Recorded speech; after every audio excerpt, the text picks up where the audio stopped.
பீஸா உங்களை அன்புடன் வரவேற்கிறது. நான் காஞ்சனா ஜெயக்குமார். இன்னைக்கு நம்ம தென்னிந்தியாவின் மிக பிரபலமான ஒரு சைவ விருந்துல உபயோகப்படுத்துற டிஷ் என்னன்னு பார்க்க போறோம். அது சொதி.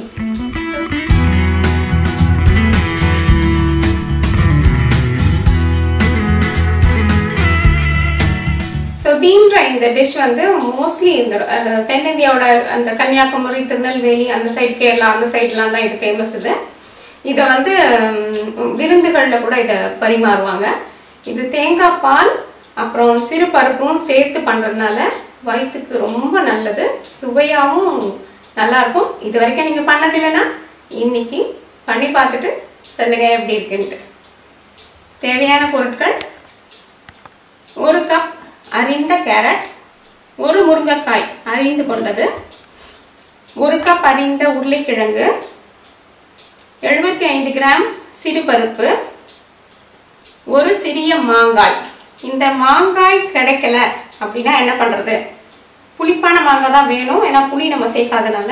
கிடைக்கலன்னா நீங்கள் பாருங்கள், ட்ரை மேங்கோ பவுடர் இல்லைன்னா ஆம்ச்சூர் அப்படின்னு எல்லா இந்தியன் ஷாப்ஸ்லேயும் இது கிடைக்குது. இது 1 ஸ்பூன் உபயோகப்படுத்திக்கோங்க.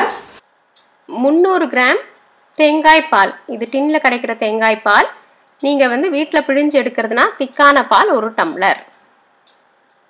அப்புறம் மிக்சியில் அரைச்சி எடுக்கிறதுக்கு 4 பல்லு பூண்டு, 1 டேபிள் ஸ்பூன் தனியா, சிறு துண்டு இஞ்சி, 6 பச்சை மிளகாய், இது எல்லாத்தையும் சேர்த்து மிக்சியில் அரைச்சிட போகிறோம்.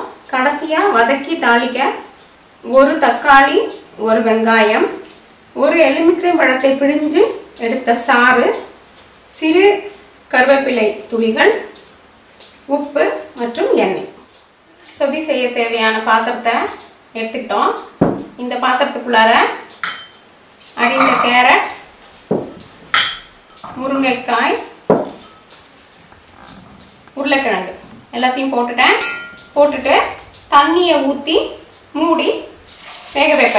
இந்த காய் நல்லா வேகிற வரைக்கும் வேக வைக்க போகிறேன். அதுக்குள்ளே தனியாக இந்த சிறுபருப்பு இருக்கு இல்லைங்களா, இதை பாத்திரத்தில் வேறு தனியாக போட்டு வேக வச்சாலும் சரி, இல்லை குக்கரில் வச்சு குழச்சி எடுத்துக்கிட்டிங்கனாலும் சரி, அதை எடுத்துக்கோங்க. பார்க்கலாம். காய் வேகிறதுக்குள்ளே நம்ம இந்த பொருட்களை எல்லாத்தையும் அரைச்சிடலாம்.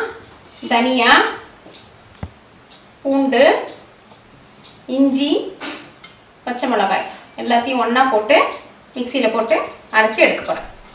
இப்போ மசாலா பொருட்களை எப்படி அரைச்சிருக்கேன்னு பாருங்கள். கொத்தமல்லி, தனியா, பூண்டு, இஞ்சி, பச்சை மிளகாய் இந்த மாதிரி ஒரு பேஸ்ட்டாக ஆகிடணும். நான் நடுவில் கொஞ்சம் தண்ணி ஊற்றி இதை அரைச்சதுனால உங்களுக்கு இந்த பக்குவத்தில் இருக்குது. இப்போ நம்ம பாத்திரத்தை திறந்து பாருங்கள், காய் வெந்துருச்சான்னு செக் பண்ணுங்கள். காய் கண்டிப்பாக வெந்திருக்கு. இங்கே பாருங்கள், நான் இங்கே அடுப்பில் வச்சது நல்லா வெந்துருச்சு. பார்த்தீங்களா, கிள்னோடனே சாஃப்டாக வந்துருச்சு. இது மாதிரி காய் வெந்த உடனே நம்ம அரைச்சி வச்சிருக்கிற கலவையை அதில் கொட்ட போகிறோம். பச்சை மிளகாய், தனியா, பூண்டு எல்லாம் அரைச்சோம் இல்லைங்களா, அதை மிக்சியிலேருந்து நேரடியாக பாத்திரத்தில் கொட்டி திரும்பவும் கொதிக்க விடுவோம். அப்போ இந்த மிளகாயோடைய பச்சை வாசனை போகணும்.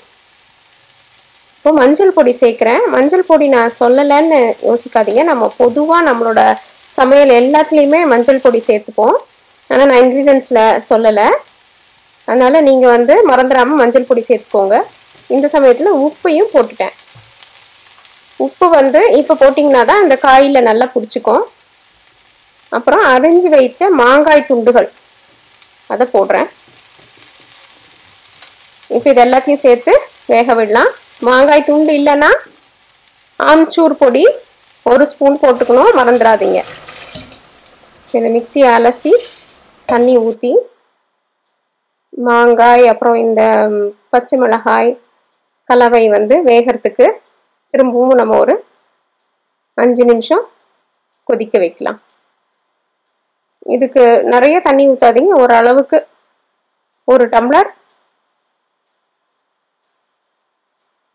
இப்போ பார்த்தீங்களா, 5 நிமிஷம் அப்புறம் பார்த்தீங்கன்னா நல்லா மாங்காயோட பச்சை வாசனை போயிடுச்சு. மிளகாயும் நல்லா வெந்த மாதிரி இருக்கு. இப்போ பாருங்க, இப்படி இருக்கணும். இப்போ இந்த தண்ணியை வந்து எப்படி நம்ம கெட்டியாக்க போகிறோம்னா, நம்ம முன்னாடியே உங்களுக்கு சொன்ன பருப்பு இருக்குறீங்களா, சிறு பருப்பு, அதை பாருங்கள் தனியாக ஒரு பாத்திரத்தில் வேக வச்சுருக்கேன். இதை நல்லா மசிச்சு குழச்சி இந்த வெந்த காய்கறி கலவையோட போட போகிறோம்.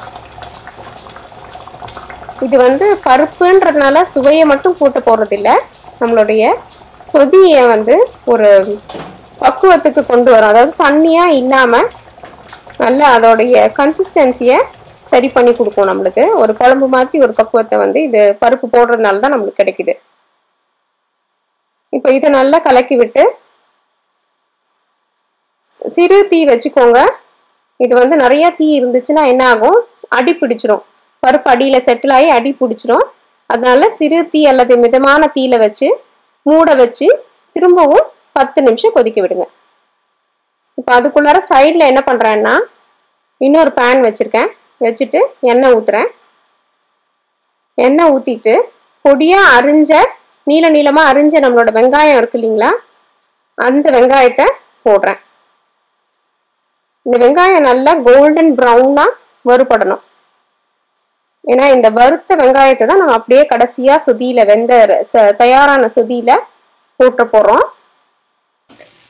நல்லா வறுபடட்டும். இப்போ சைட்லேயே தக்காளியும் சேர்த்து போட்டுடலாம். இது நல்லா கோல்டன் ப்ரௌன் கலருக்கு கண்டிப்பாக வரணும். ஏன்னா இதை ஒரு தாளிப்பாக நம்ம உபயோகப்படுத்த போகிறோம்.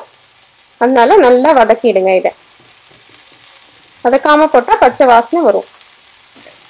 பார்த்தீங்களா, இப்போ நல்லா வறுபட்டுடுச்சு. வெங்காயம் தக்காளி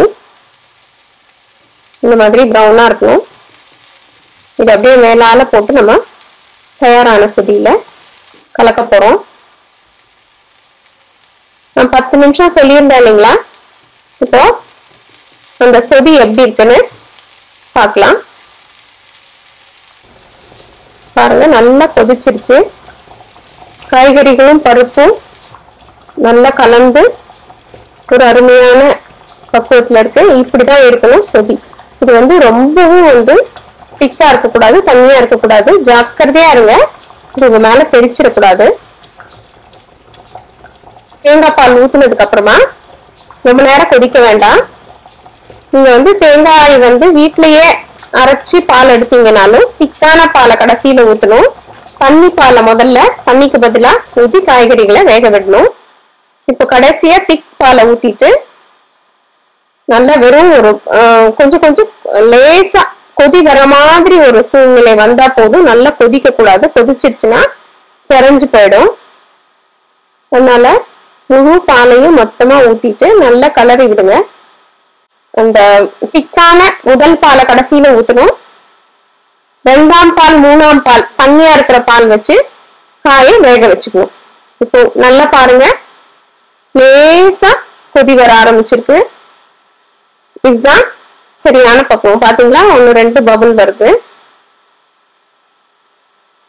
இப்போ நம்ம வந்து வறுத்த வெங்காயம் தக்காளியை போட்டு கலந்து விட்டுடலாம். இனிமேல் கொதிக்க வேண்டாம், அடுப்பு அணைச்சு எடுத்துடலாம். கருவேப்பிலையும் போட்டுட்டேன். நம்மளோட சொதி அருமையாக தயாராகிடுச்சு. இப்போ இதை வந்து நான் ரொம்பவும் கம்ப்ளீட்டாக ஆறணும்னு ஆற விடல, ஓரளவுக்கு ஆறிடுச்சு. இந்த நிலையில எலுமிச்சை சாறு சொன்னேன் இல்லைங்களா, அதை சேர்த்துட்டேன். சேர்த்தோன்னா சொதி பாருங்க, இதோட பக்குவத்தை பாருங்க, இந்த மாதிரி இருக்கணும். இதை எல்லாத்துக்கும் வச்சு சாப்பிடலாம். சர்விங் பவுலுக்கு மாத்திரேன். விதவிதமான காய்கறிகள், சிறுபருப்பு, அப்புறம் தேங்காய் பால் எல்லாம் கலந்து அருமையான நம்மளுடைய சொதி தயாராகிடுச்சு. அதனால சாப்பிட்டுட்டு எங்களுக்கு உடனே உங்களுடைய கருத்துக்களை சொல்லுங்க. தோசை பீட்சா என்றென்றும் நாவிற்கும் வயிற்றிற்கும் நல்லதொரு சுவை. நன்றி, வணக்கம்.